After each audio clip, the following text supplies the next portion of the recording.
Weddings in Armenia are huge, like big.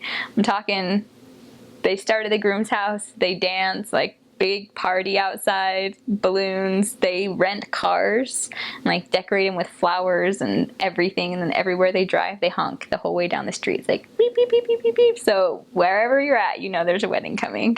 And then they go to the bride's house and they do the same thing. They pick up the bride and they dance and they have a party outside of the bride's house. And then they go to the church and they like have this huge party, and then their receptions are way bigger than receptions are here, like crazy big parties for weddings,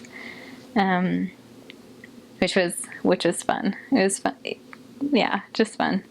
And then funerals are also very different, especially compared to, I guess, like the standard church culture, what we experience as members of the church and our understanding. And even though they're Christian and they like believe in life after death, there's like a lack of peace because they don't have the fullness of the gospel. There was one family in particular that this was a really special experience for us. We had, so a member of our mission presidency, he and his wife, he had been a member for like 20 years, and he and his wife had been to the temple and been sealed, and they had like 4 beautiful children. But her family, none of her family wanted anything to do with the gospel. And her oldest brother had some heart problem. So he'd been put into a hospital. And these 2 members of ours, Barujan and Silva, they just like started talking about, I don't know, they just were there for comfort and everything. And because Brother Pokosian, President Pokosian, he and our mission president worked really closely together. They talked to the family about giving this man a blessing. And our mission president said, yeah, of course, we'll come over and give a blessing. And our mission president called us and asked if we would go to the hospital, which we're not really allowed in the hospitals in Armenia unless there's like a medical emergency. But usually it's like stay out of the hospitals. And so it was a rare thing for us to be able to go. And so we went over to the hospital with our mission president, and we just sat with the family. We didn't like really talk about much, but we just sat and chatted and kind of were there for comfort.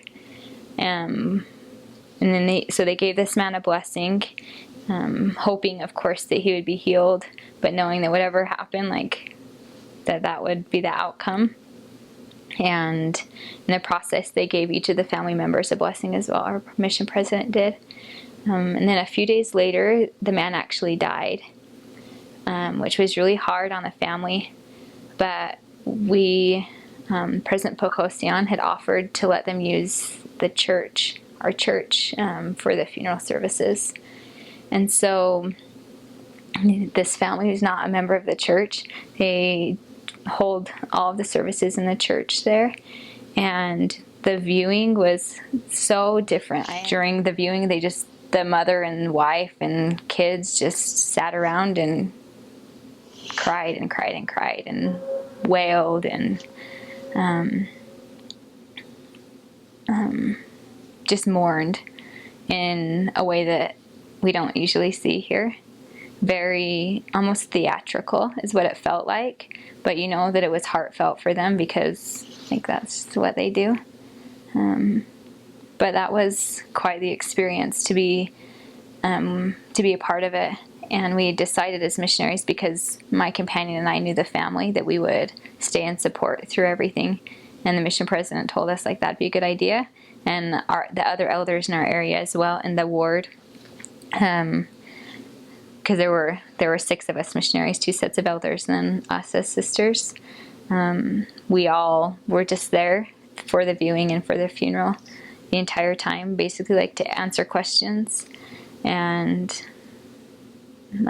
just different, but brings a better understanding, I guess, to what we have and what we understand as members of the Church of Jesus Christ Church. And knowing that, like, really there is life after death. And we can find peace in this life because of that.